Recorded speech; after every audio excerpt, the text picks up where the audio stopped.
Hello everyone, my name is Suvrat Mehta. And today we'll be discussing the problems from Leetcode Biweekly 165.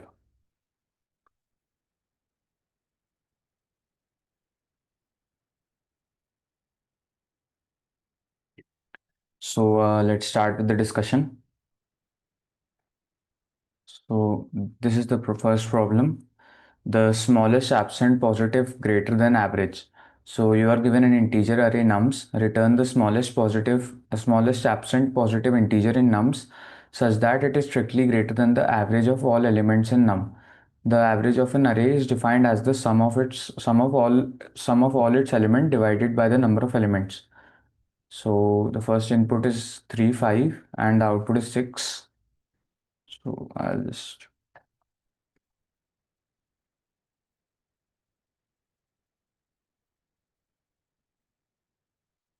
problem A. So basically we are given an integer array nums which contains some integers, and we need to find the smallest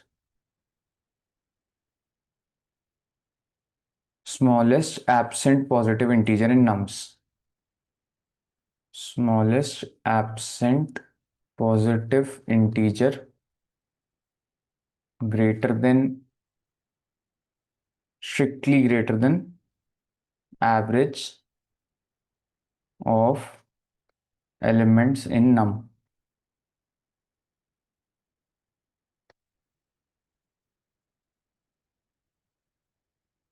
So basically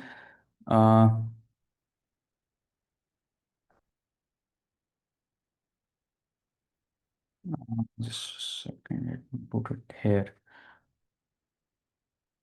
Okay. So basically what we can do in this problem, let's first see the test cases. So the first test case is 3 comma 5. The average for this would be 3 plus 5 upon 2, which is 4. And then the smallest absent positive integer greater than average. So the integers greater than average would be 5, 6, 7, 8, and so on. And the smallest integer which is not in nums array would be 6, because 5 is in nums array. So answer for this test case would be 6. And the next test case is minus 1, 1, 2. Minus 1, 1, 2.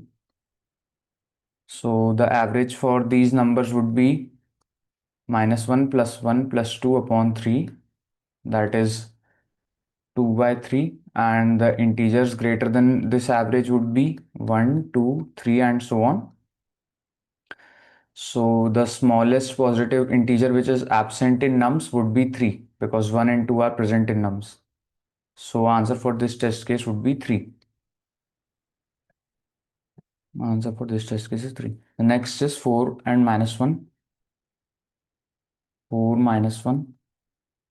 And the average for this would be 4 minus 1 upon 2, which is 3 by 2. And integers greater than this would be 2, 3, 4, 5, and so on. And the smallest positive integer not present in nums would be 2. So answer in this test case would be 2. The answer is 2. So the question is pretty straightforward.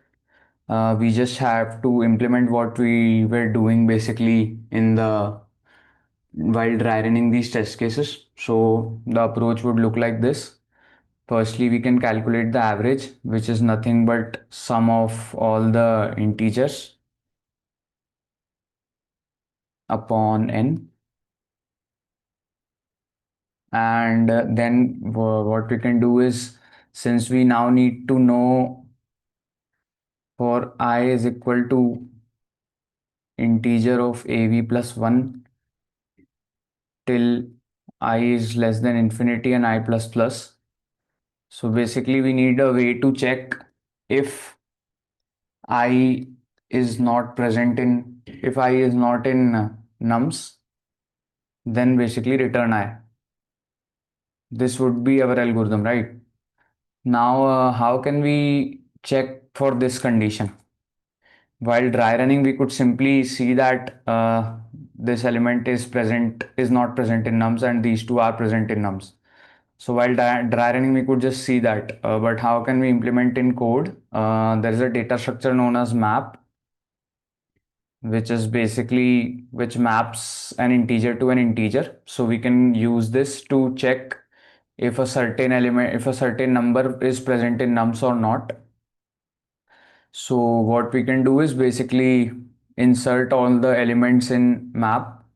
So m of num_i, let's insert that in map with a integer 1, and then we can use this if statement. So if m dot find I equal to m dot end, that means that the number I was never inserted in the map, so we can just return I.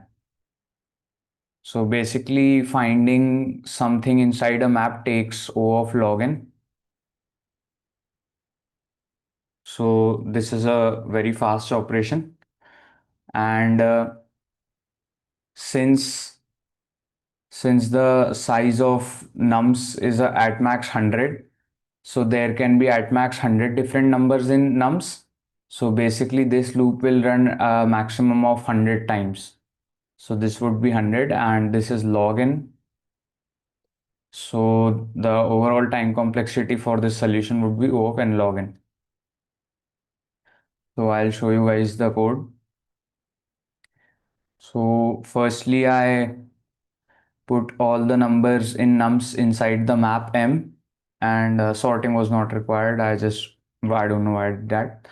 So, and then I calculated the average. So average was basically adding all the numbers in nums and then dividing by the total numbers. And then a for loop which starts from again, oh, I missed this while the explanation. Actually, the for loop will start from maximum of 1 and average plus 1. So basically, why maximum?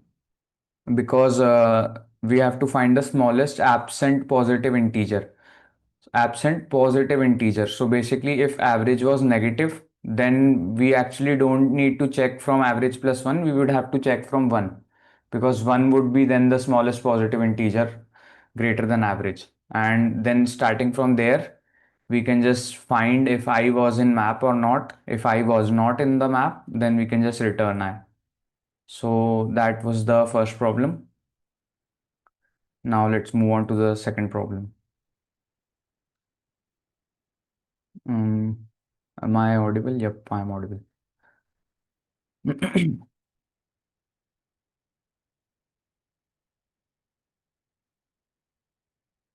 So the second problem is minimum discards to balance inventory. You are given two integers w and m and an integer array arrivals, where arrivals I is the type of item arriving on day I. Days are one indexed. The items are managed according to the following rules. Each arrival may be kept or discarded. An item may only be discarded on its arrival day. So for each day, I consider the window of days, maximum of 1 comma I minus w plus 1 comma I, the w most recent days up to day I.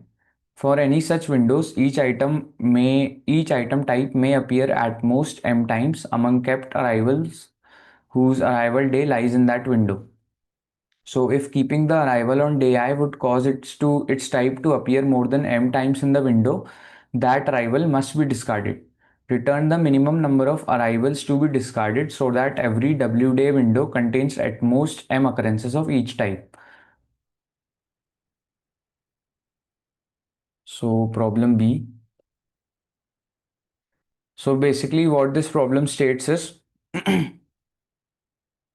there's a shop and we are given arrival times for each arrivals I, gives us the item arriving at time I,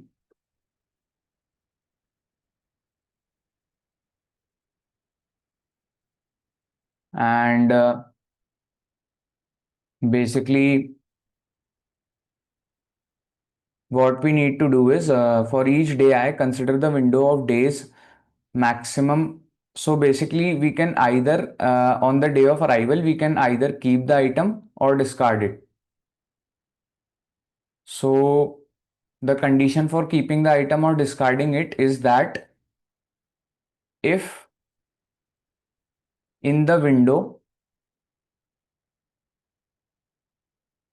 um, maximum of 1 comma I minus w plus 1 comma I, there are already m items of type arrivals I,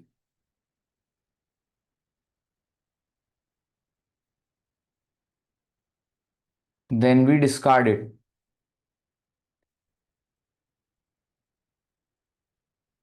So basically, if in the last W days, if in the last W days, there are more than or equal to m times m types of item arrivals I, then we discard the item, current item. So we can also write it like this. If in the last W days, there are already m items of type arrival I, then we discard arrival I.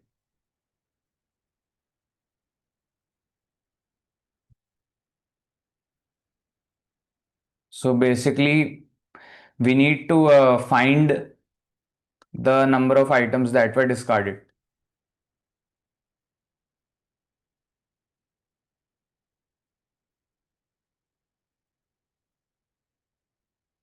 So let's see some test cases. That way you guys will understand better. So the first test case is 1 2 1 3 1, W equal to 4, M equal to 2. 1 2 1 3 1, W equal to 4, M equal to 2. W equal to 4, M equal to 2. So basically, window is of length 4 and the maximum occurrence would be M equal to 2. So the first, let the items would be coming in this order. So on day 1, the item 1 comes, and since in the last 4 days there were zero items of type 1, so the item 1 would be kept. Then on the next day the item 2 arrives, it would also be kept. On the next day item 1 again arrives, it will also be kept. On the next day item 3 arrives, it will also be kept. And on the next day item 1 arrives, but in the last 4 days the number of items 1 were only equal to 1, so we will still keep this item 1. If W was equal to 5, then the window would have been this and we would have to discard this item. But currently the window is of size 4, so we would not have to discard this item, so the number of discards would be equal to 0. So answer for this is 0.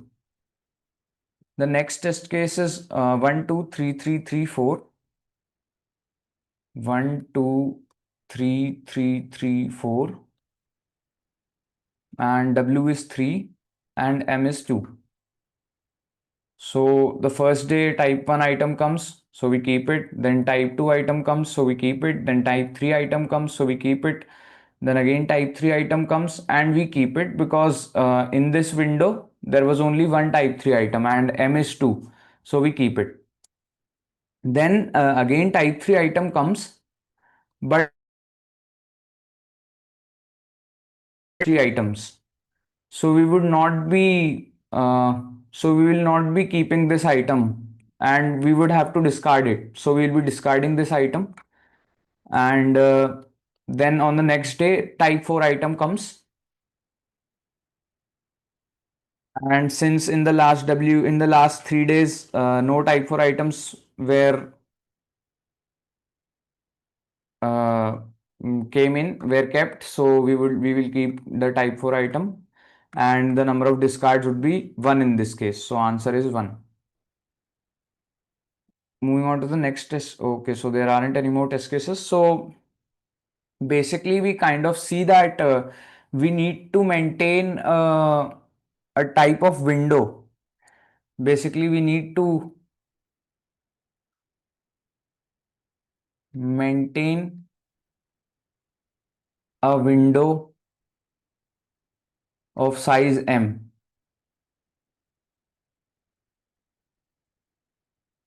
Since we need to know the frequencies of each item that are bought in the last last W days. We need to know that, right? To know whether the current item would be kept or discarded. So we need to know that. That's the intuition that we got while solving the test cases. So basically, what we can do is let's take some big test case. Let's take W as 4 and M as 2. And let's take the 1, 1, 2, 2, 1, 1, 3, 2, 2, and 1, 1. Okay. So basically what we can do initially, the window would be like this only because this is the first day. So 1, and then on the next day 1 arrives and we'll keep that as well. Then on the next day 2 arrives, and then on the next day 2 arrives. And so currently our window would be containing the frequencies of these elements. So basically of type 1 we would have 2, and of type 2 we would have 2. And then on the next day again item 1 arrives. Again on the next day item 1 arrives. So for the next day, the item that I got on this day is now irrelevant to me because now the window has shifted from this to this, right? So I will now adjust my frequencies and I will change this from 2 to 1. And also let's just take this as 1, and yep, let's take this as 1 to 1 1. That is fine. So okay, so basically I will update my window so that now my frequencies correspond to this window, and then I'll see that to insert this one, frequency of 1 in this window must be less than 2, right? And it is less than 2, so I will be inserting 1 here, and then on the next day another 1 arrives, and now again I will have to update my windows. So I'll update my window, and okay, since I took 1, since 1 was kept on this day, I will again update my window from 1 to 2, right? And then on the next day, I will have to move my window upwards towards the right. So I will have to remove this element as well. And while removing this element, I'll again change this frequency from 2 to 1. And then since the current element is 1, I'll see that the frequency of 1 is less than 2. So I'll insert this one. So this was inserted. So on the next day, and since I have inserted this one, I will increase the frequency from 1 to 2 again. And then on the next, for the next day, I will again move my window upwards, and now since this item was discarded, I'll update this frequency.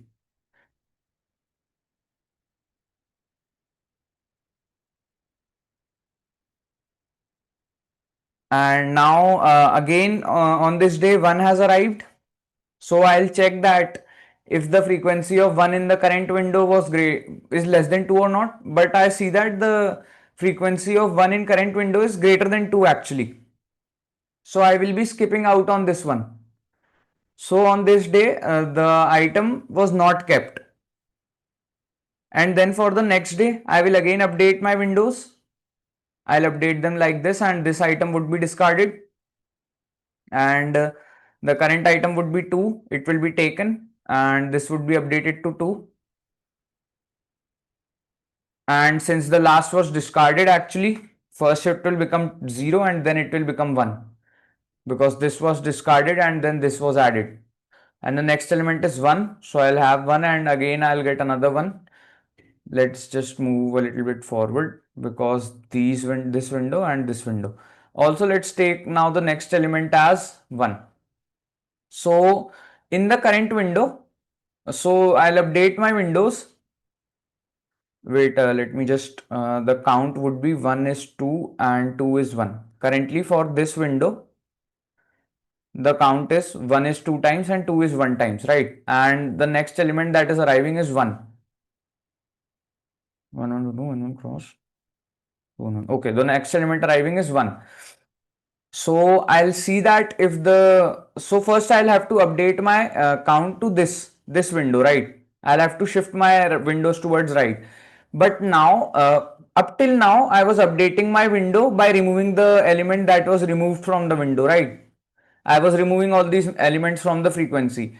But on this day, no item was kept.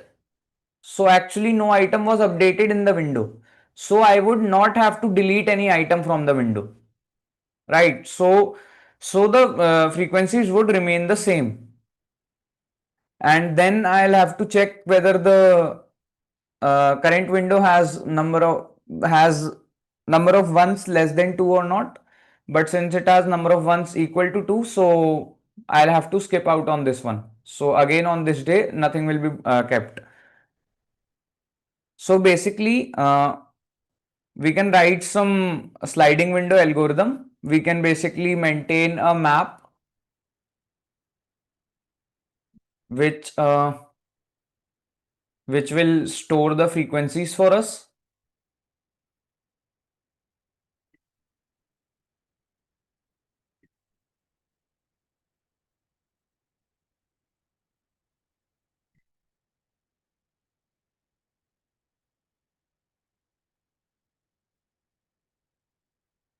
Also, what else do we need?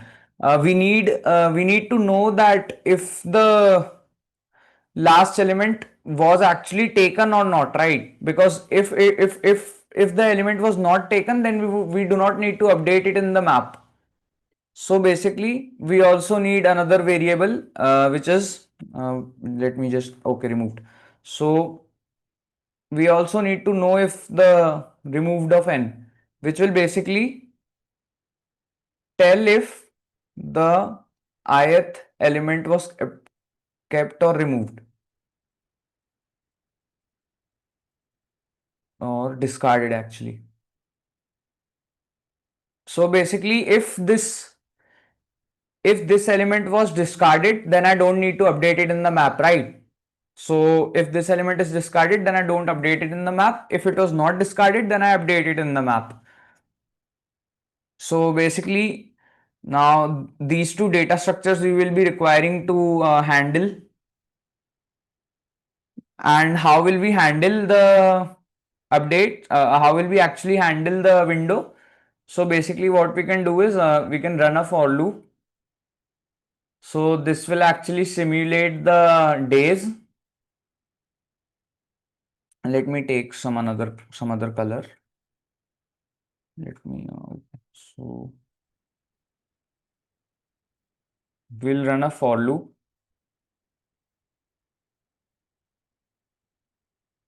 This will simulate the days. And then okay, I'm assuming. So for the ith day, let's just for now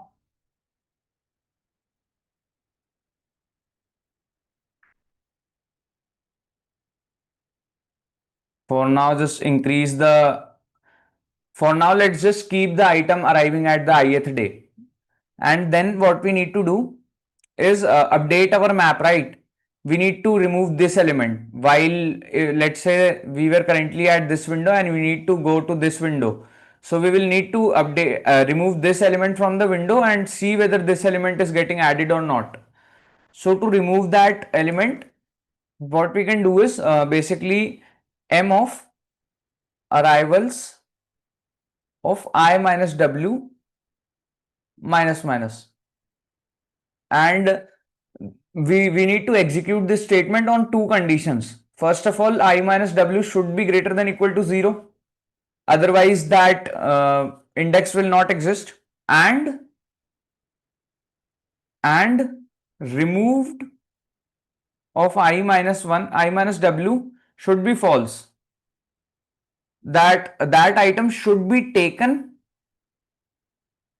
because if it was not taken, then we don't need to update it in the frequency map. We need to update only when the item was taken.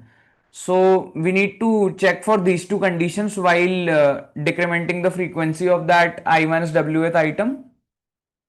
And then we can check if arrivals of I has exceeded the count of m, then we know that we will not be keeping the current element. So what we can do is we can just increase our answer, which is basically the count of number of items discarded. And let me just adjust this curly bracket, which is we'll increase the answer because we cannot take the current element, and we will remove the current element. So this was the whole algorithm. Basically, this I minus W is the left pointer of our sliding window, and this I is the right pointer. Right pointer is I, and this is I minus W. Actually, not I minus W. Actually, this would be I minus W, and this would be I minus 1. And from this configuration, we need to move to I minus W plus 1 to I. So basically, we need to remove this element and add this element.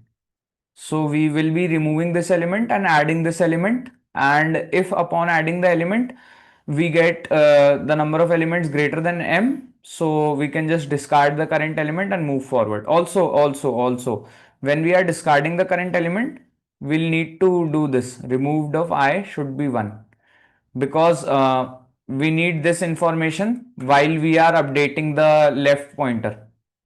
Because if the item was discarded, then we don't need to update. We need to check for these two conditions.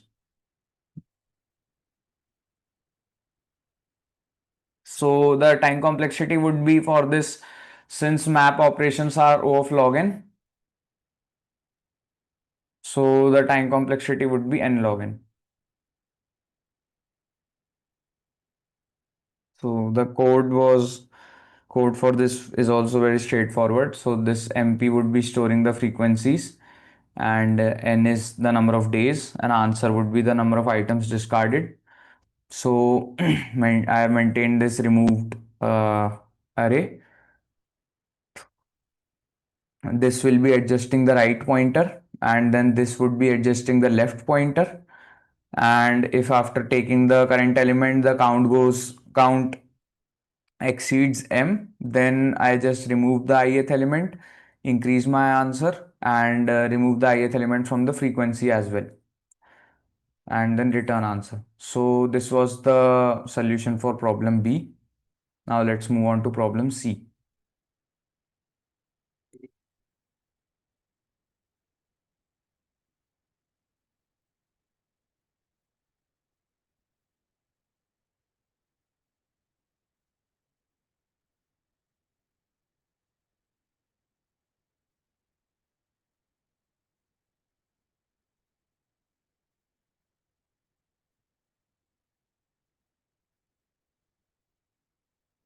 So the problem C is generate schedule.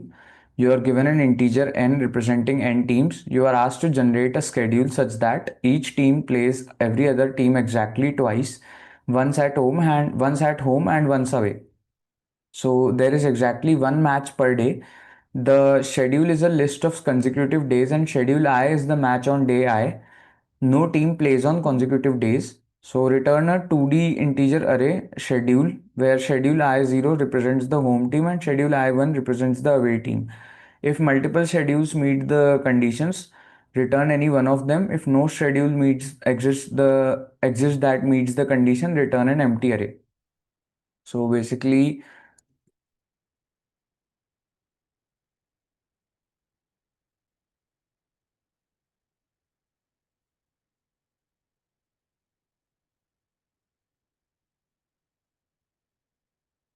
uh,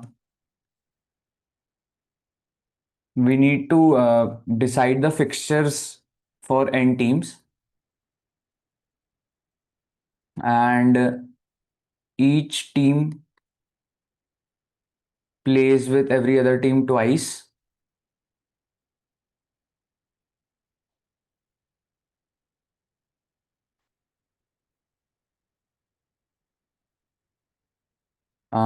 Once as the home team,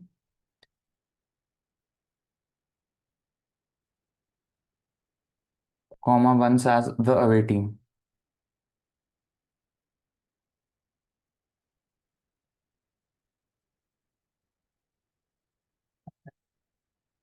And there is exactly one match per day. So basically, one match per day. And another condition is no team plays consecutive matches.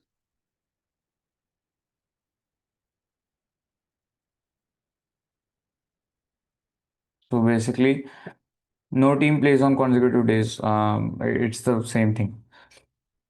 So we need to return a 2D array where schedule I0 represents the home team and schedule I1 represents the away team. So we need to return any one solution. And the constraints for this problem is n is less than equal to 50.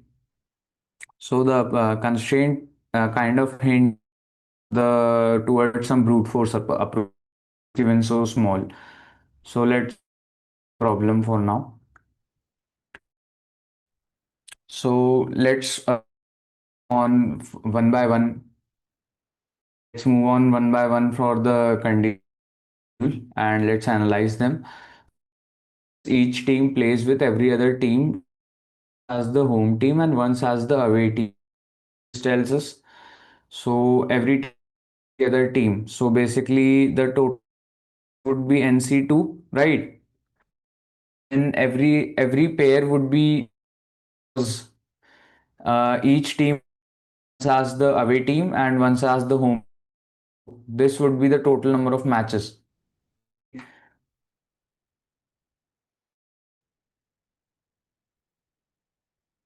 Number of matches would be equal to NC2 into 2, which is n into n minus 1 upon 2 into 2. So n into n minus 1 matches total. And for each team, there would be n minus 1 matches as the home team and n minus 1 matches as the away team, right? So total 2 n minus 1 matches. So basically, out of n into n minus 1 matches, each team plays 2 into n minus 1 matches. So kind of we can say that n into n minus 1 upon 2 into n minus 1. So basically each team plays on an average. This is basically on an average once in n by 2 days.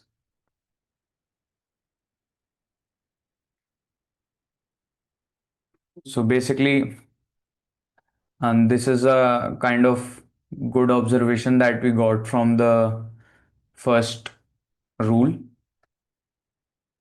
And basically, that was it. So one match per day, and no team plays consecutive matches. So basically, uh, we need to we need to decide if the we need to make a fixture. We need to make the schedule such that no team plays on consecutive days, right?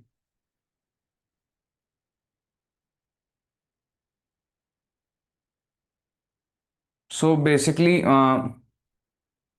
One of the very obvious approaches for this problem, it can be basically what we can do is make all the pairs. Let's take some example. Let's take n equal to 6 and let's make all the pairs, right? So there would be a match between 0, 1, 0, 2, 0, 3. Let's just solve a test case for now and let's see. So let's solve n equal to 5 actually. First, let's try to solve n equal to 3. So n equal to 3. So there will be matches of 0, 1 and 0, 2. And basically as the away team, and then 1, 2 and 2, 1. So basically total number of matches is same as 3 into 2 minus 3 into 3 minus 1, which is 3 into 2, 6, n into n minus 1. So total number of matches is 6. So let's try to find an answer. So basically if the first match is 0, 1, then on the next day 0 and 1 cannot play, right? 0 cannot play and 1 cannot play. So the only team that can play is 2, and we require at least 2 teams to play, right? So we cannot make any fixture because 2 teams would be playing on the first day and then there would be no more teams to play on the second day. So basically no answer in this, no answer, no possible schedule. Now let's try to solve for what is n equal to 5.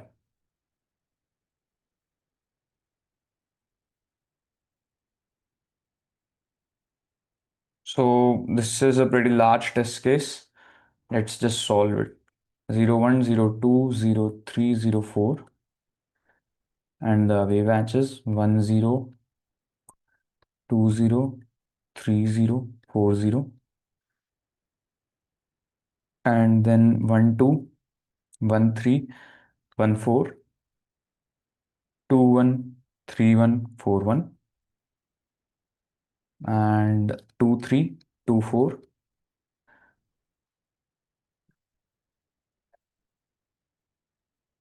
3, 2, 4, 2. And the last is 3, 4. So total of 1, 2, 3, 4, 5, 6, 7, 8, also 4, 3. This is 8, this is 6, 4 and 2. So 6, 12, 14. 6, 12, 20. So which is the same as 5 into 5 minus 1, which is 20. So 20 total fixtures we need to decide the schedule for. So let's do it.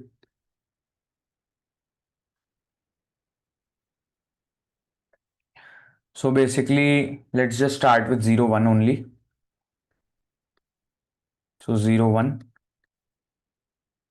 And now let's try to play those teams so we cannot take 0 for the next day, and we cannot take 1 for the next day. So we can take 2, 3 and 4. So let's just take 0, 1 is done. So let's just take 2, 3. 2, 3, right? So now on the next day, 2 is not there and 3 is also not there. So the teams left would be 1, 0, 1 and 4. So since 4 has not played any matches and we are trying we need to make sure that no team plays on consecutive days, right? No teams plays on consecutive days. So what we can do is we can try to maximize distance between two matches of the same team.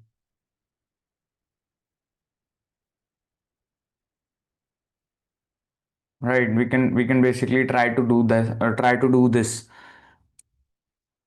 So we have one choice of choosing 1 comma 0 as the match on the third day, but what we can do is we can take 0, 4, because then the distance for 1 would be more than what it would be if we had taken 1 comma 0 here. So we are trying to separate out the numbers as much as we can so that we try to so that we generate the right sequence so that the teams don't play on consecutive days, right? So 0 4 is also done. So on the next day now we have three choices, 1 2 and 3. So let's instead we have two choices. We can either take 2 3 here, or we can also take 1 3 and 1 2 here, right? So let's go with 1 3. 1 3 let's go with, because 2 has already played a match recently, kinda. So let's go with 1 which has played on the first day and then hasn't played. So let's go with 1, and instead of 2 3 let's do 1 3.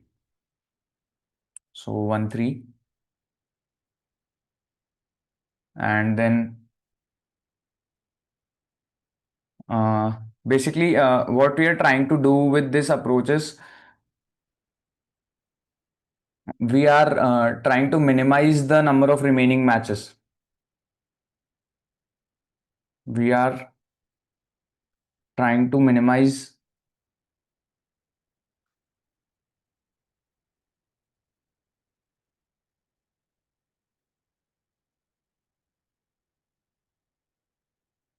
because we can obviously see that this is a kind of very straightforward intuition that if number of remaining matches for a given team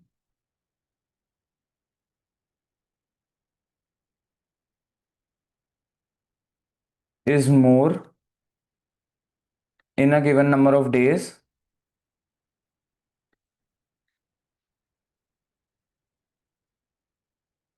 then there is more chance of them playing on consecutive days. More, or we can say there is more chance of us uh, not able to create a valid schedule. So this is a very obvious intuition that we can use to solve this use to currently solve this test case. Basically, the reason why we have chosen 1 3 instead of 2 3, because if we had chosen 2 3, then the number of matches for one in this area would be a lot more, because one has only played one till now. 2 and 3 both have played one. So taking 2 3 would be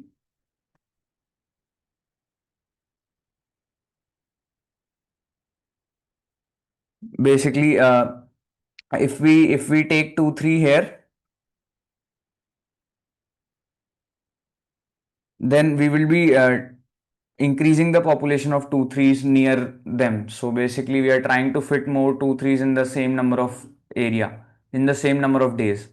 So we want to avoid that. So let's try to maximize the distance between the days that teams are playing on. So taking 1 3 would be a good greedy choice while finding the answer. Then on the next day, 0, 2, and 4 can play. So 0 has already played two matches, and then 2 has only played one, and 4 has only played one. So let's go with 2 comma 4, so that the remaining matches of 2 comma 4 are reduced. Then we have okay, let's cross them out. We have done 2 4 as well. 2 4. Then on the next day I have 0 1 and 3. So for 0 1 and 3, 0 have played two matches, 1 has played again two matches, and 3 has played again two matches. So it kind of does not, it would be kind of the same if we choose any of these. So let's just go with 0 and 1. 0 1 is already done, so let's do 1 comma 0. So 1 comma 0. So the next day we have three choices, 2 3 and 4. So 2 has played two matches, 3 has played two matches, and 4 has also played two matches. So does not really matter that much. We can try to see which team has played the most recently and which team has played the most while back, the most while ago, and try to give that teams. But it doesn't really matter that much. It would be a greedy choice. It would be a good greedy choice, but since that would require us to look at the test case a lot more, so let's just skip that and let's just try to focus on minimizing the number of remaining matches. So 2 3, 2 3, 2 3. So 2 3 is already done. So let's take 3 2, 3 2. And after 3 2, now we have 0, 1 and 4 for the next day, right? And 0 has played 3 matches, 1 has played 3 matches, and 4 has only played 2 matches. So let's take 4 and let's take 0 with it. So 0 4, 0 4 is already done. So let's take 4 0, 4 0. And then let's move on. So on the next day we have 1 2 and 3.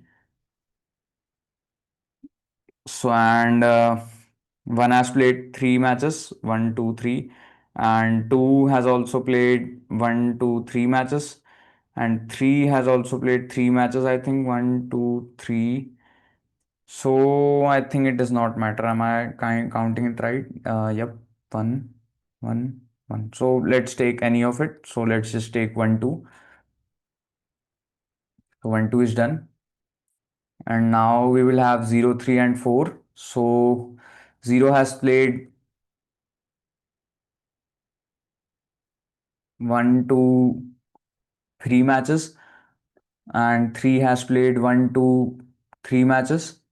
4 has played 1 2 and 3 matches. So again everybody has played equal number of matches. So let's just go with 0 3. So 0 3 is done. And then we have 1 2 4. And since 1 2 have played recently, so 1 2 count must be greater than 4. So let's just go with 1 comma 4. I'm not counting it, I'm just doing it based on the intuition that I'm getting. So 1 4. And on the next day we can play 0 2 3, right? And 3 I think has more matches. 1 2 3 and 4 matches 3 has played, and 2 has only played 2 has also played 4 matches, and 0 has also played 4 matches. So let's just take any of that, any one, 0 comma 2, let's just go with. So 0 2 is also done. And then on the next day we can play 1 comma 3 comma 4.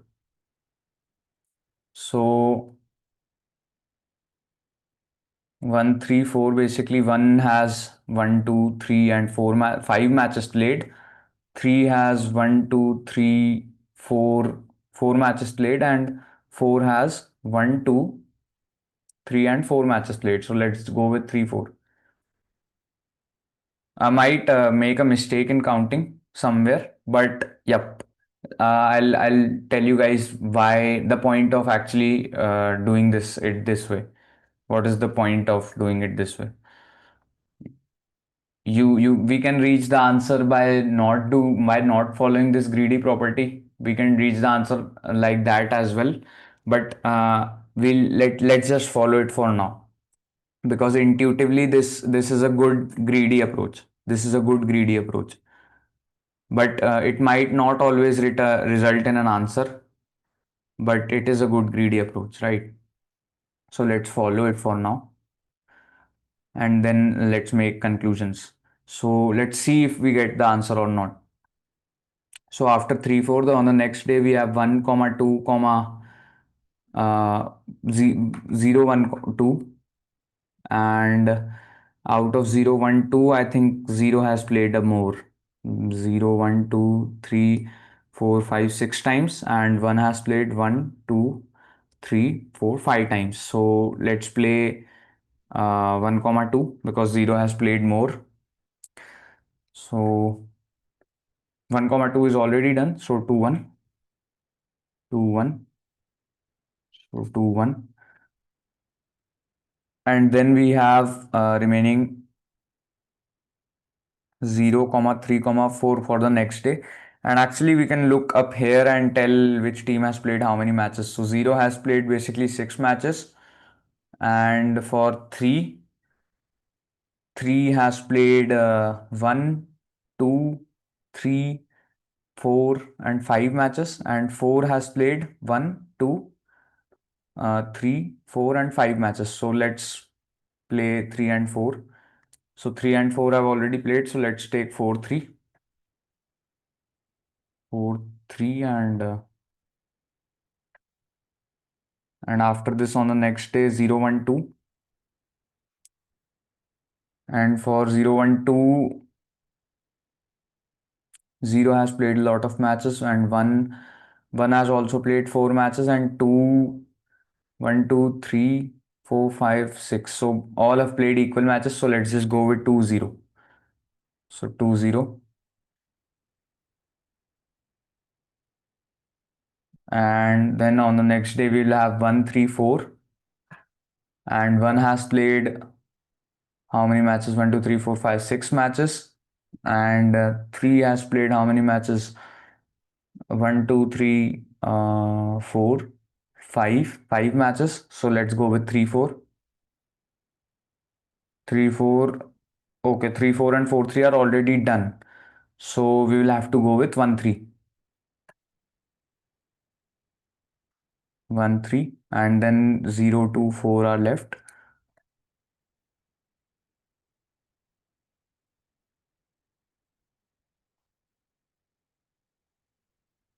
So since 0, 2 and 0, 4 have already played, so we'll go with 4, 2. 4, 2. And then we have 0, 1 and 3 left. So we can play 3, 0. And then on the next day 2, 4 and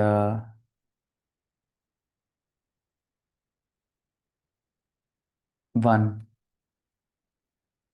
And 4, 1 is the last match. So we will play that 4, 1. So basically we found an answer and there was a possibility that we could have made these decisions and somewhere along the way there was no possible pair that could have played on that day, right? We could have made these decisions and on some particular day, let's say this day, 0, 1, 0, 1 and 2 might have no matches possible for them, right? It might happen. So basically why it did not happen and what that tells us is important. So basically we were following first of all this greedy approach, right? We kind of followed. I basically might have made some mistake, but mostly and majorly we tried to follow this greedy approach, right? So we were following this greedy approach and we followed it for n equal to 5. So for n equal to 5 there are basically 20 different games, right? N into n minus 1, n into n minus 1 games. So and on our first try making greedy decisions,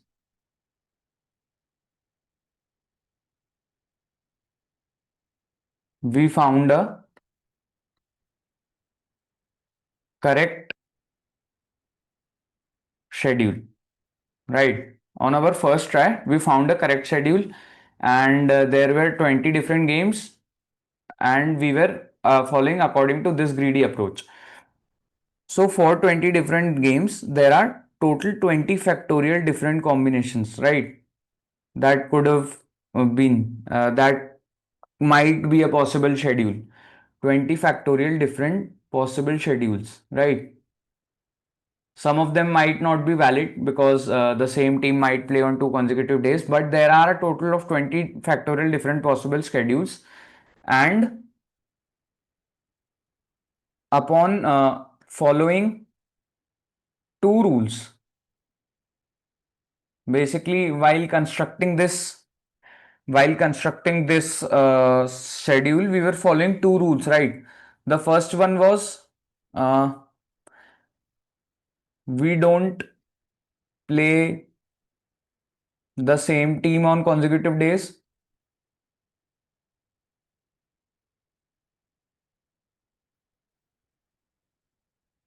Basically, uh, if on this day 1 comma 3 had played, then on the next day we are only seeing the matches of 0, 2 and 4, right? So the rule number 1 was we don't play the same team on consecutive days, and the rule number 2 was basically that we give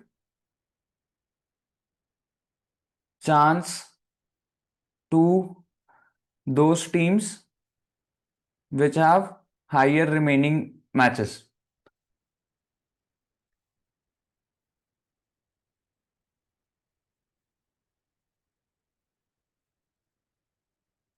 or have played less matches.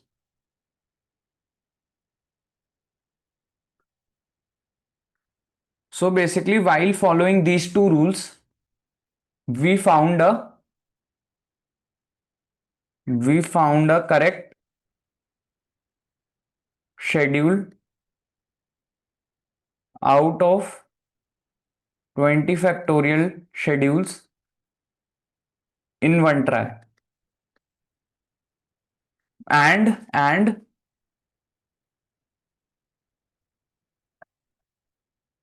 we also saw this as well in the beginning, that the average separation between two games between two games of any team would be n by 2. This is like an average separation that we just took out with n into n minus 1, the total number of matches upon number of matches per team. So basically what this tells us is, as we increase the n, let me write this here, as we increase the n, the average separation increases.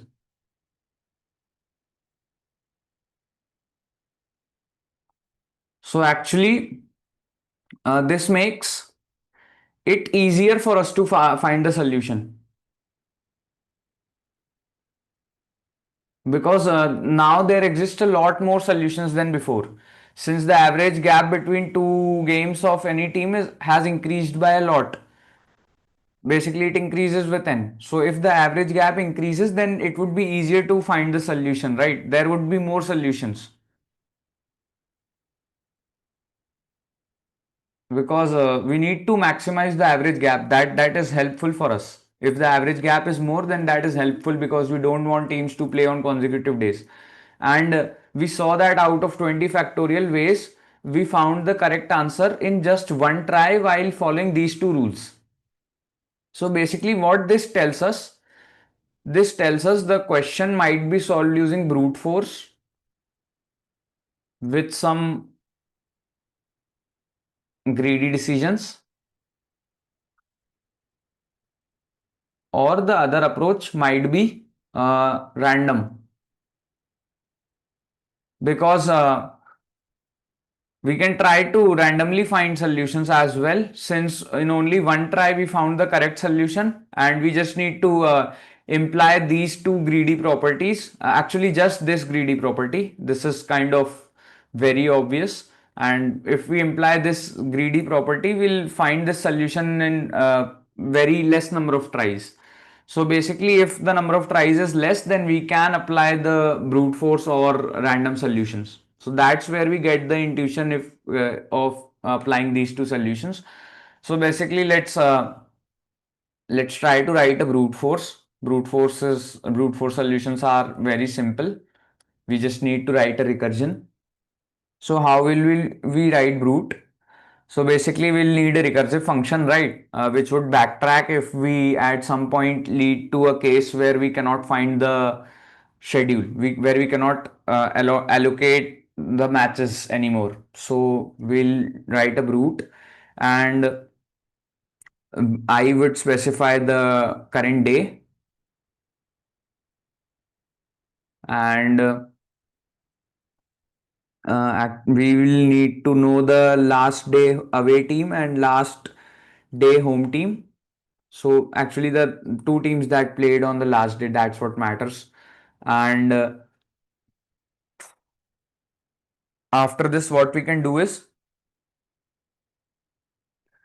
we can take some uh, we can actually now we need to code out this brute, this greedy approach, right? For selecting the teams, we need to follow this greedy approach. So what we can do is we can make some type of cost function, which is basically let's say let's just take this as d, right? Because that would be a little bit more better. Let's take this d. And so now let's say that on the dth day we are planning to do a match of I comma j team, right? So what we can do is we can maintain a remaining variable which will tell us the number of remaining games for the ith team. So what we can do is we can maximize this remaining I plus remaining j. So now whichever two teams that have more number of remaining games, that have the highest number of remaining games, we can play those two teams, right? So what we can do is we can go from this brute to brute d plus 1 to I and j. So we can try to maximize on this, and another condition is that I comma j or j comma I, one of these games must be remaining, right? Because it might happen that uh, both, for example, both of these games have already been played, right? It might have happened. It might happen. So basically, in that case, we cannot take the pair I comma j. So for the pairs of which a match is possible, we can take the pair with maximum value of remaining I plus remaining j. So basically, this will ensure us that we are following this greedy property, and we can do this. So now also what we can do is we can return a boolean from the brute telling us if the brute was successful or not. So if this returns false, then basically we can check for other I comma j's with the same value of remaining I plus remaining j. We can try to do that. We can try to do that, and eventually we will reach on to the answer, right? Because this is a brute force. Eventually we will make the right decision since we are doing a brute. And if this returns true, then we don't need to check for other pairs of I comma j, and we can simply move on to the next day. So we can simply just return out of this. We can simply, if we are getting true, we can just return true. So that way a lot of the cases will be purged, because a lot of I comma j pairs will not actually be used for the dth day, since we already got an valid I comma j pair. So this will purge out, which is basically purge out a lot of cases, which is basically the reason why the actual time complexity of this brute force is not n factorial.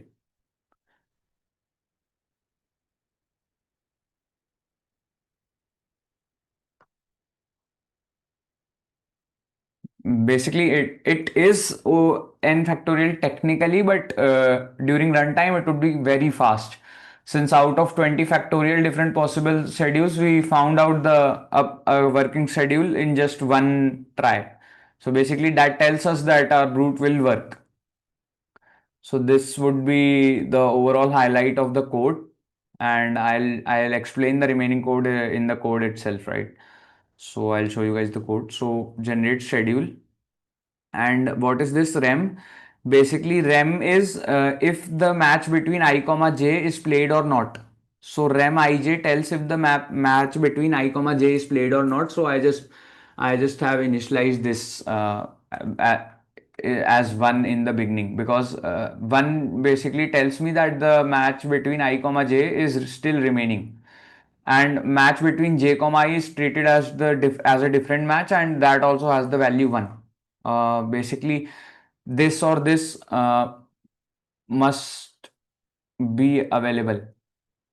If both of those matches are already played, then we cannot make this choice, right? So for that we need to declare this variable, and then Rem count is the number of matches remaining for each team. So initially, 2 into n minus 1 matches would be remaining for each team.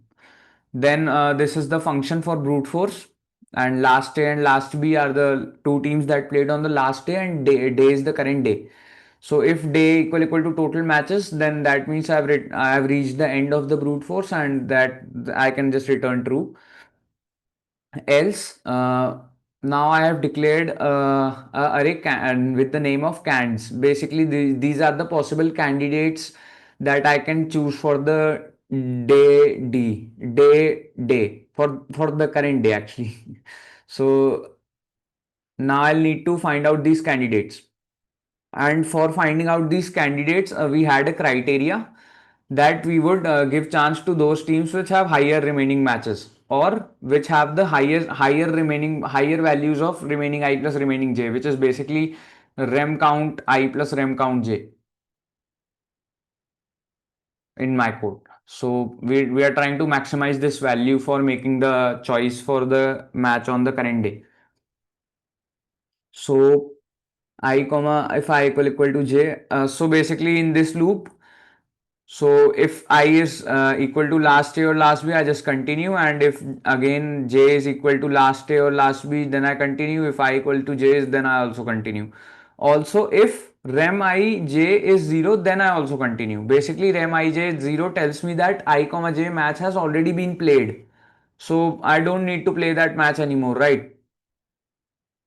So basically, in that case, I cannot play that match on the current day. So I continue. And then since I need to maximize rem count I plus rem count j, I store that in a score. And max score is basically telling me the maximum score possible. So if score is equal to max score, then I'll just push back I comma j in my current candidate vector. And if the current score happens to be greater than the maximum score that I've gotten till now, then basically I'll update my maximum score and clear the candidates array, because it will have candidates corresponding to the previous maximum score. So for the new maximum score, I'll push back the current I comma j. And if now cans dot size is equal to 0, that means return false, because there were no possible candidates. Basically, all of them got removed in these two conditions, and we cannot continue further from here. So basically, if cans dot size, we need to return false. Then for all the possible candidates, we need to see if any of them leads to a possible schedule. So what we can do is we can loop over the candidates, and I comma j would be the current match that we are playing. So basically what we can do, we can update these three variables. We can decrement the rem count of I and j because one match is played, and we can also remove I comma j match from the remaining matches, and we can push back I comma j in schedule, and then we can check if now DFS from day plus 1 comma I comma j is true or not. So if this comes out to be true, then we can just end this for loop right here and return true. So basically ending this function here only. We don't need to check for other candidates. But if this return false, now that means we need to check for other candidates, and for checking for other candidates, we need to remove these changes, basically kind of backtracking. So we need to pop back this match that we push back in the end, and we need to again rem ij equal to 1 and increment rem count of I and j. And if no possible candidates return true in this condition, that means no possible candidate lead to a valid answer. And if no possible candidate lead to a valid answer, then that means no answer is possible from this state. So basically we return false. So this was our brute force. It is a very normal brute force. We just have this extra condition. We are basically only looking at the candidates which have a maximum score, which have maximum value of rem count I plus rem count j. So that's it. And then we are simply checking if the DFS is returning true or not. We are starting on the 0th day and initializing last day and last B as -1, because there is no match before the day 0. And then if this returned false, then that means there is no possible schedule. Else, if it returned true, then the schedule must be inside this variable only. Basically, the variable that we are maintaining. So in this variable only, so since it was a vector of array of size 2, or actually schedule was a pair of size array of vector of pair. So basically we need to return vector of int, right? So vector of vector. So we can just create another vector of vector and push back p dot first and p dot second and then return answer. So that was the solution for problem C. Let's move on to problem D. So the problem D is maximum XOR of subsequences. You are given an integer array nums of length n where each element is a non-negative integer. Select two subsequences of nums. They may be empty and are allowed to overlap, each preserving the original order of elements, and let x be the bitwise XOR of all elements in the first subsequence and y be the bitwise XOR of all elements in the second subsequence. Return the maximum possible value of XOR y. A subsequence is an array that can be derived from another array by deleting some or no elements without changing the order of the remaining elements.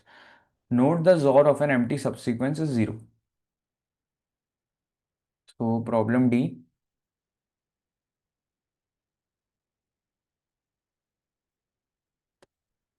So basically in this problem, we are given a nums array and we need to take two subsequences from this array, A and B. A comma B are subsequences, and let XOR of A be equal to X and XOR of B be equal to Y. We need to find the value of find maximum XOR Y. This is basically XOR symbol. So we need to find the maximum value of XOR Y, right? So let's first start with looking at the test cases only. So the first test case is 1, 2, 3. 1, 2, 3. So let's try to, for now, just brute force to our answer.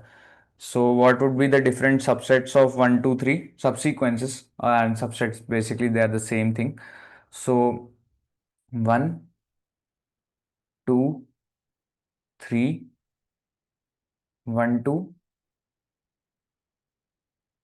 1, 3, and 2, 3, and 1, 2, 3. And basically a empty subset as well. So basically now let's try to XOR between every pair of subsequence and try to find the maximum value of that. Okay. So first for 1 and 2, it would be 1 XOR 2, which is 3.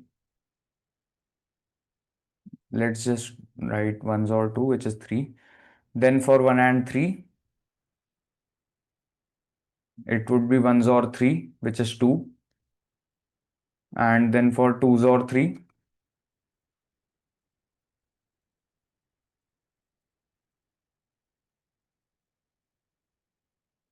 1.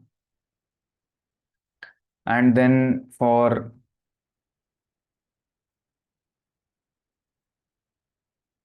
1 XOR 2 and 1 XOR 3. So this would be 2 XOR 3, which is 1, and 1 XOR 2 and 2 XOR 3, which is 1 XOR 3, which is 2, and 1 XOR 2 XOR 3, and what is remaining? 1 XOR 3. Yep. So this would be 2 XOR 1. Basically, I'm canceling the terms out. Basically, this was 1 XOR 2 XOR 1 XOR 3. So 1 XOR 1 is nothing but 0 only. So 1 XOR 1, this would be equivalent to just 2 XOR 3. Here 2 and 2 would cross out, so 1 XOR 3 only. Here 3 and 3 will cross out, so 2s or 1 only. So this would be 3. So basically one observation, quick observation that we made here was if two, if A and B actually, if A and B have some elements that overlap,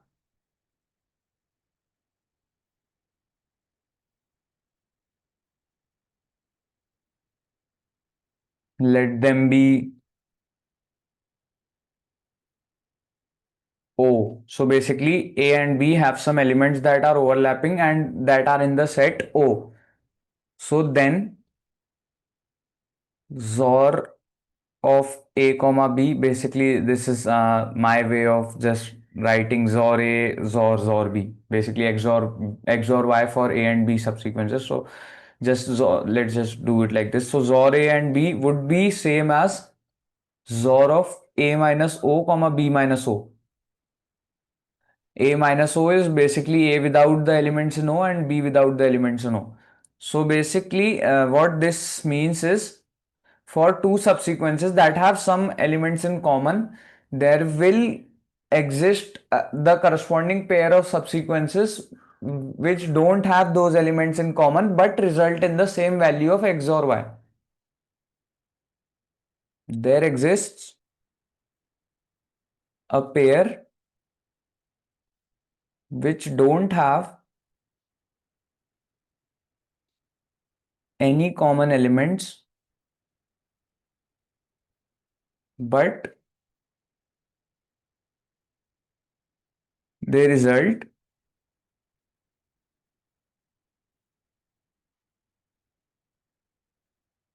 in the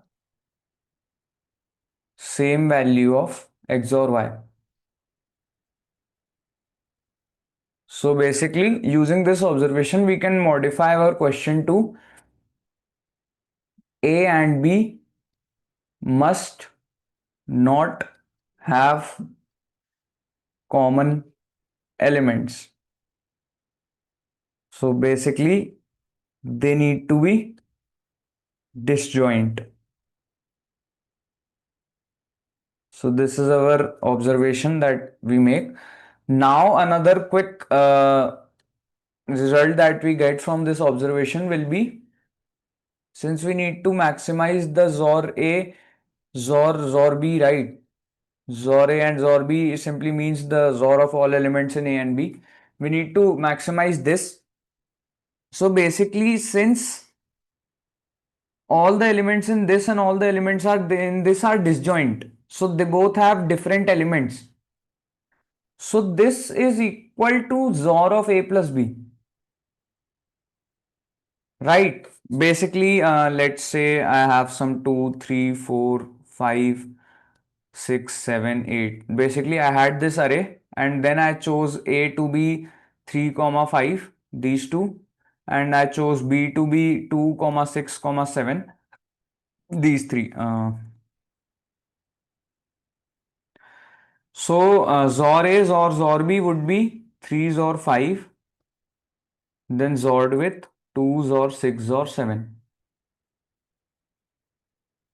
So this is nothing but 3 XOR 5 XOR 2 XOR 6 XOR 7, which is the same as, let's define another subsequence C, which is A plus B, which would be 2, comma 3, comma 5, comma 6, comma 7. It is very easy to define C since A and B do not have any common elements.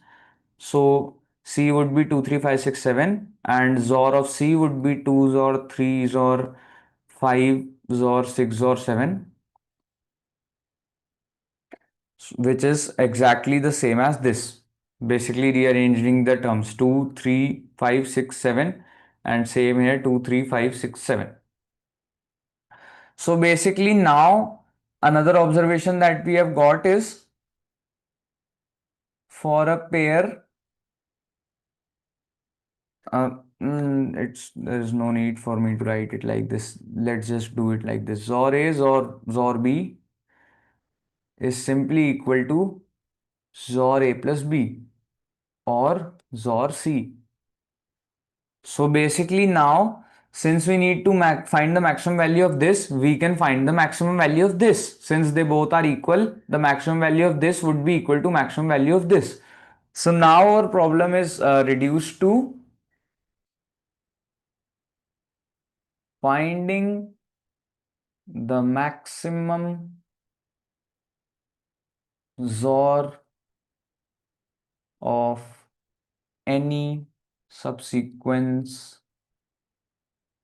in an array. So basically, this is our final problem that we have reached to after making some quick observations. So basically, till now, anyone could have followed this solution, but this is a very standard problem which is solved using a topic known as XOR basis. So, which requires a little bit of linear algebra. Actually, the exact topics would be Gauss elimination and basis of. So, Gauss elimination and basis, you guys can go and read about this because XOR basis is a like pretty important topic in CP. And this is a pretty standard question of XOR basis, which requires Gaussian elimination and knowledge of basis. So these are basically linear algebra topics. So I will not be covering these two in this PCD since that would make this PCD very long. So I'll just go through how this is implemented and I'll give you I'll give you guys wherever I can of how why this is working, but I'll not explain it completely. So let me just go through a quick dry run of how XOR basis works and how it is implemented. So let's say we have five numbers. Let's try to solve this problem for five given numbers of 5 bits, which are basically less than equal to 32. So 5 bits. So let's take some numbers 10010 and 11001. Then we can take 00111, 01110, and let's take another as well 00001. Okay. So basically we have these five numbers and we need to what our problem is, what we are trying to do currently. Basically, I'll slowly tell you how this problem is solved. So what we are trying to do is we will build a XOR basis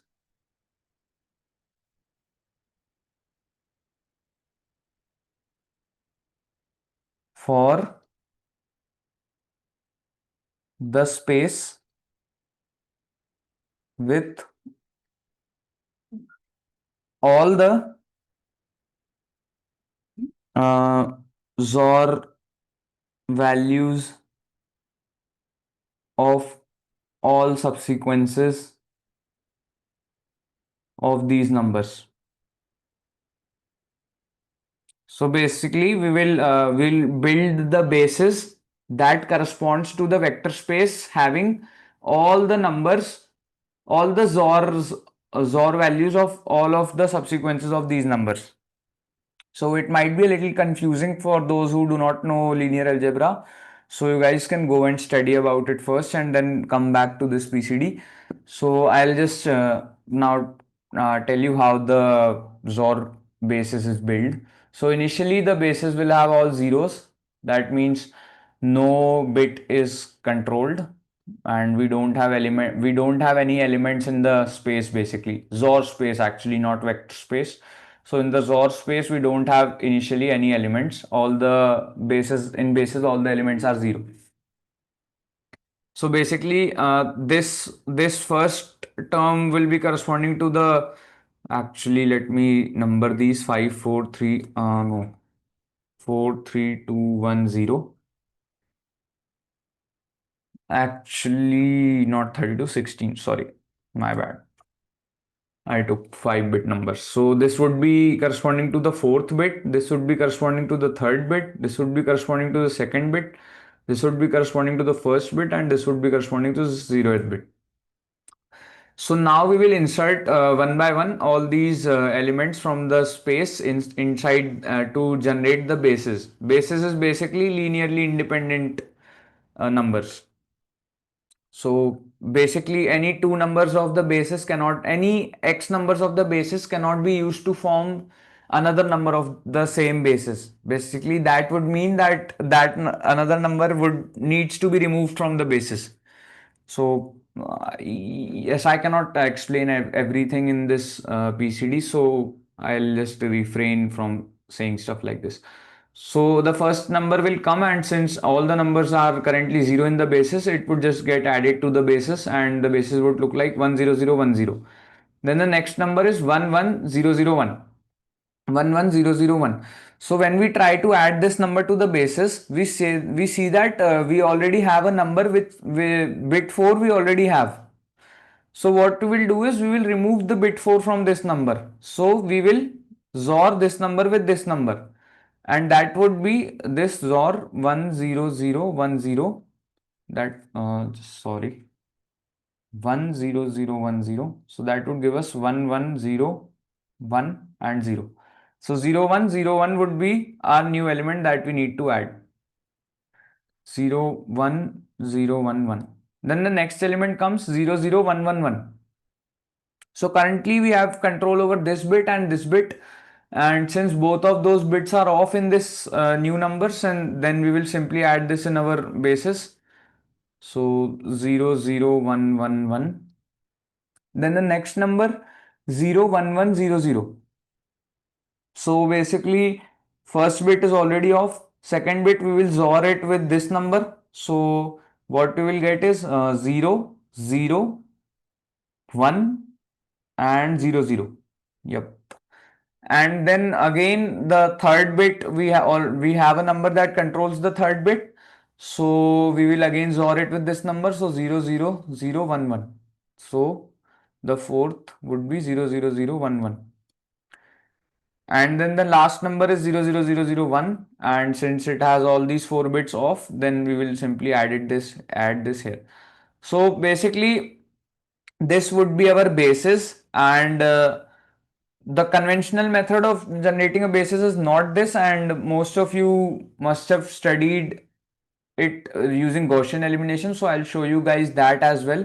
So in Gaussian elimination, we will just stack all these on top of each other. So 10010, 10010, then 11001, 11001, then 00111, 00111, then 01100, 01100, 00001, 00001. So now in Gaussian elimination, we will keep this bit fixed, and we will XOR every other row that has that bit. So basically we will XOR this row with this row. So 1 XOR 1 0, 0 XOR 1 would be 0 1 only, 0, and then this will become 1, and this stays 0, this stays 1. Then again this row has 1 in this bit. So what you will do, we will XOR it with this row. So this row is now sorted. This row is done. We will not play with this row anymore, since it only has one bit as set. So now this row is fixed, and this will correspond to the fourth bit. This row now controls the fourth bit. So now we will do the same for the third bit. We will XOR this row. So 0, 1 XOR 1 0, 0 XOR 1 would be 1 only, 1 XOR 0 would be 0 only, 0 only. Sorry, 1 XOR 0 would be 1, and these two will become 1. So now we have fixed the third bit also. Now we'll move to the second bit, and again we will XOR these two. So XORing these two would give 0, 0 and 0. Now we have fixed the second bit. Did I do something wrong above?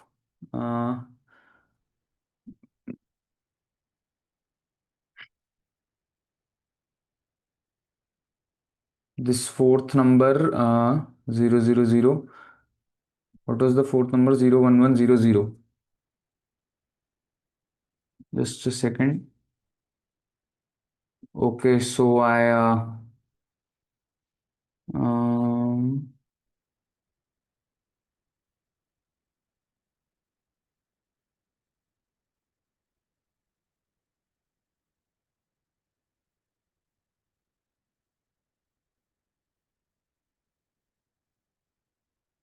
01100 on XORing with this. I wrote 0 and then basically 01100 XOR 01011. So 1 1 and 1 and 0 and 0. So basically I made a little mistake here. This will be actually 0111.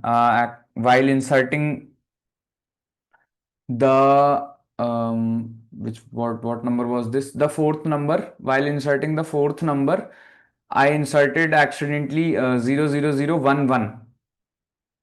Basically, 00011 was not the right number. Actually, on zoning 01100 with this row to remove the third bit, I will get 00111. Then also I have control over the second bit also. So I'll remove that bit, and when I XOR 000111, then I will get 00000. So this number will not be inserted. And then in the last, this number will be inserted. So this is this.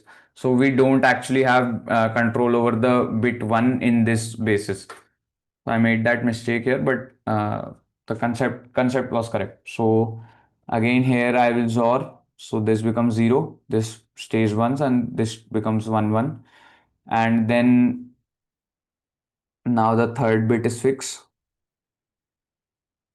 Then the second bit. So I XOR these two. So 000 it becomes. And now the second bit is fixed. And now there is no candidate left for the first bit.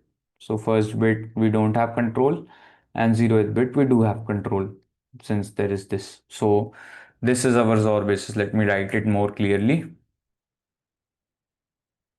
10010, 10010, 01011, 01011, 00111, 00111, 00000, and 00001.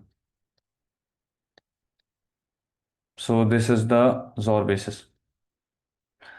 So basically we can use the elements of this to generate any XOR that can be made from the subsequence of the given array. And we can see that Gaussian elimination and the process I used to insert all the elements one by one was basically resulted in the same XOR basis. So basically you guys can read about XOR basis. There is a CF blog on this, which is very good on XOR basis. So you guys can go and read about this. That would make it very much clear. So this is the XOR basis that we get. And now we need to find the maximum XOR, right? That was our original problem. So to find the maximum XOR, we can see that there is one element. Basically, actually what happens is the answer for that array will now be equal to answer for this array.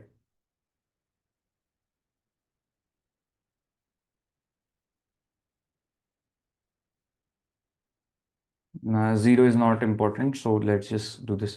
So answer for that array is equal to answer for this array. That is essentially what basis does, because this we basically sorted out the number of linearly independent vectors from this, and now the answer for the linearly independent vectors would be the same as this.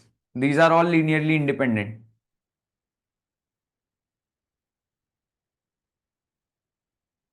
Actually, not linearly independent. I don't think that is the real XORly independent. Basically, these are all independent. Just let's just say independent. These are all independent. So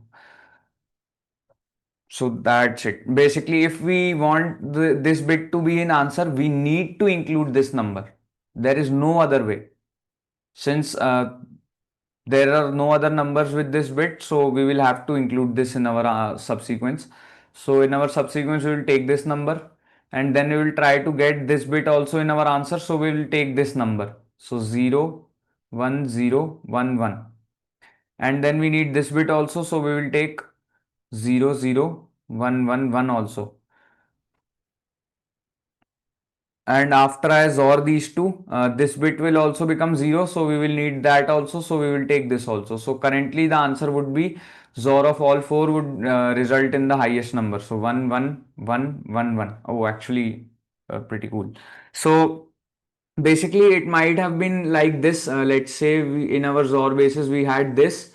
Let's say we had this 1, 1, 0, 1, 0, and the second number was 1, 0, 1, 0, 1, 1, and the third number was 0, 0, 1, 0, 0. Let's say we had only these three in our XOR basis, then the maximum XOR would have been 1, 1, 0, 1, 0 we would have to take, and then we will not take this number, because if we take this number then this bit will become 0.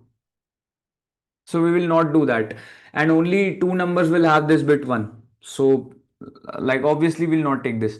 So we will skip on this, and this number we will take since it will set this bit to 1. So the answer for this would be 1, 1, 1, 1, 0. So basically after we have found the basis, the answer is, we can simply find like this. For I in basis, answer equal to maximum of answers, or I maximum of answer comma answers, or I. So just this would simply give us the answer. Basically, we will take the we will take an element in the basis if it increases our answer, and if it doesn't increase our answer, then that means this bit is already set, so we will not take it. So that's how it is. And to insert a number in the basis, what we will do is basically check for the from the last bit 30 to the 0th bit. We will see that if current number which we are inserting has the 30th bit 1 or not. So basically 1 left shifted by 30. Actually not 30th, bth bit.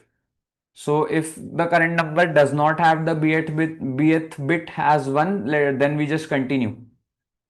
And if it does have the bth bit as 1, and if we haven't found the basis for the bth bit yet, then what we can do is set the basis of bth bit as cur and just break out of this loop. Or if we already have a basis for the bth bit, then we will need to remove the bth bit from the cur, so we can cur XOR equal to basis of b. So that's how we can insert numbers inside the basis, and in the end you can find the answer from this. So the overall time complexity would be O of 30 only, because we are generating actually 30, not O of n into 30. Basically we are inserting n numbers and 30 bits, O of n into 30. So this was the approach. Let me show you guys the solution. So vector int base is 31. So for all the numbers, I am basically iterating over the bits in backward fashion. And if num doesn't have the ith bit 1, then I just continue. And if the basis for ith bit is not been set yet, so then I set basis of I equal to num. Else I remove the ith bit from basis from num. And then for answer, I just do answer is equal to maximum answer comma answers or basis and return answer. So time complexity is 30n. So that was it for today's discussion. I hope the solution is clear to everybody. So thank you.